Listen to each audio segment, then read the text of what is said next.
Assalamualaikum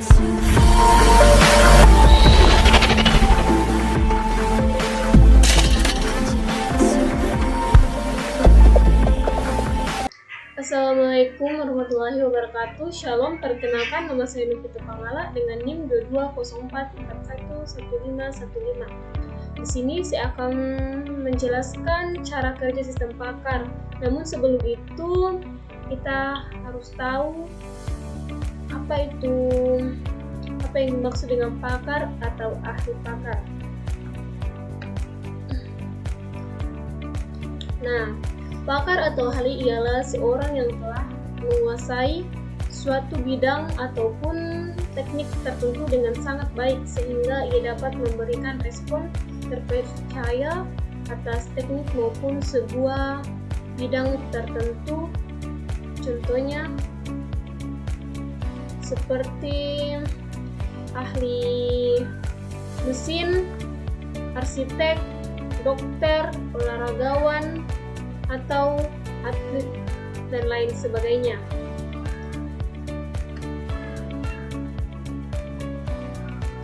Nah, sistem pakar atau expert system.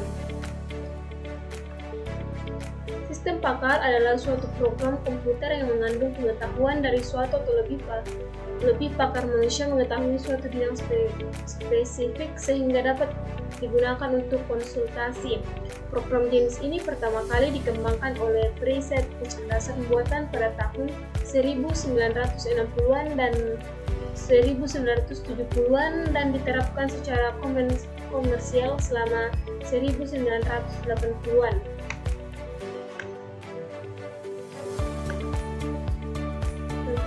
Ini adalah contoh pakar dalam bidang kedokteran. Nah, ciri-ciri sistem pakar. Ciri-ciri yang pertama terbatas pada bidang yang spesifik. 2. Dapat memberikan penalaran untuk data-data yang tidak lengkap atau tidak pasti. 3. Dapat mengemukakan rangkaian alasan yang diberikan dengan cara yang dapat dipahami. 4. Berdasarkan pada rule atau kaidah tertentu. 5. Dirancang untuk dapat dikembangkan secara bertahap. Nah, kelebihan dan kekurangan sistem pakar. Kelebihannya itu yang pertama memungkinkan orang awam untuk bisa melakukan pekerjaan seorang ahli. Yang kedua melakukan proses secara berulang secara otomatis. Yang ketiga menyimpan pengetahuan dan keahlian para pakar.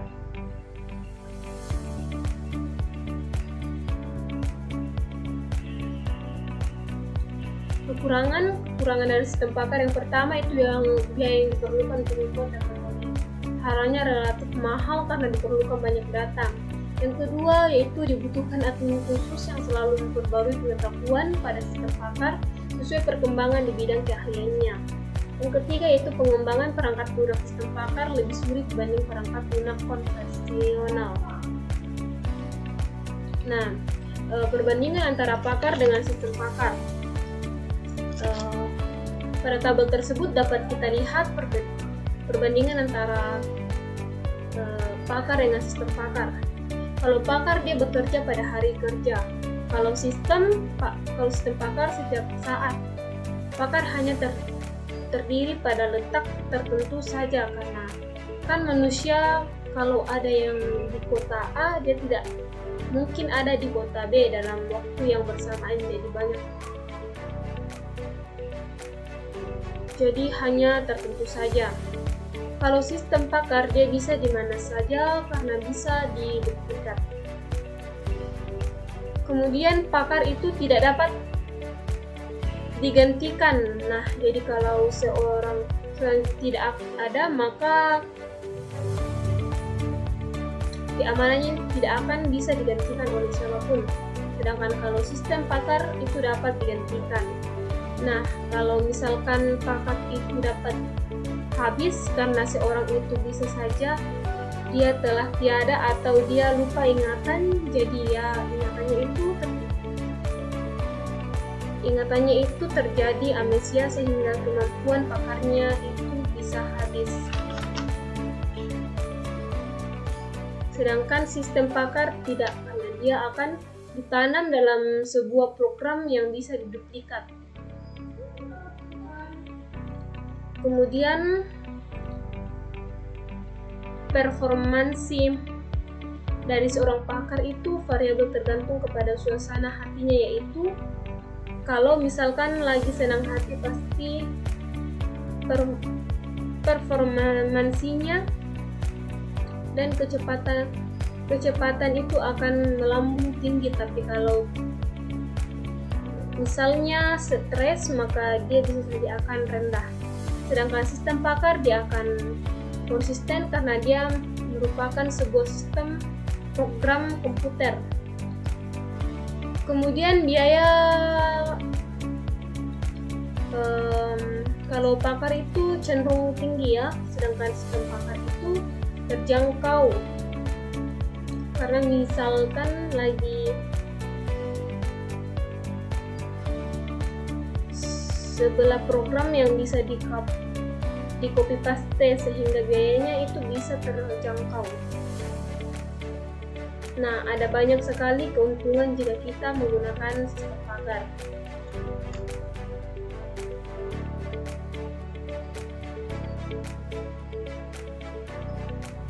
Nah, problem solving.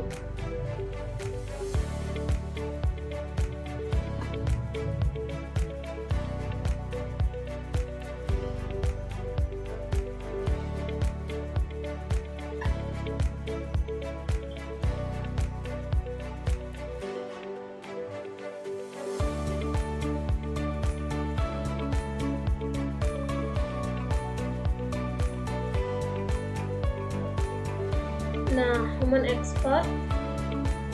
Pada human expert, problem solving atau cara seorang pakar dalam memecahkan masalah yaitu dengan menggunakan pengetahuan dasar manusia dan memori jangka pendek manusia yang dilandasi oleh pengetahuan untuk menghasilkan kesimpulan fakta, kemudian dinalar untuk menghasilkan suatu kesimpulan atau masalah.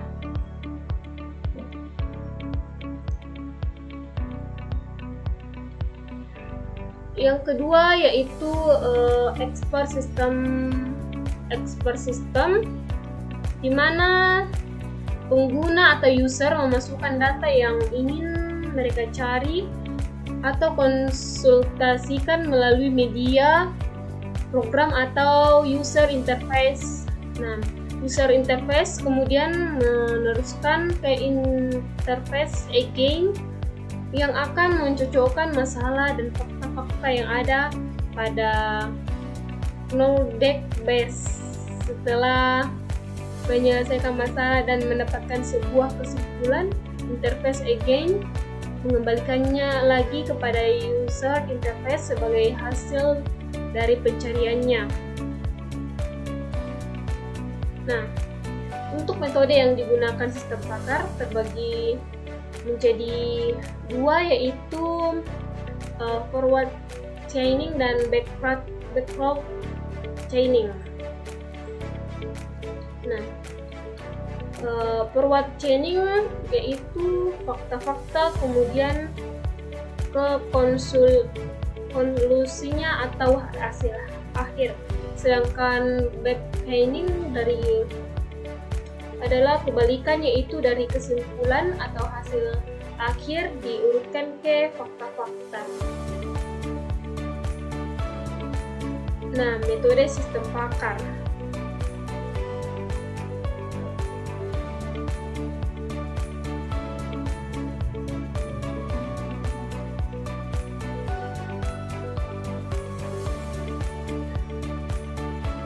Baiklah, itu tadi merupakan penjelasan singkat mengenai sistem pakar. Terima kasih telah sudah menyaksikan. Sekian dan terima kasih.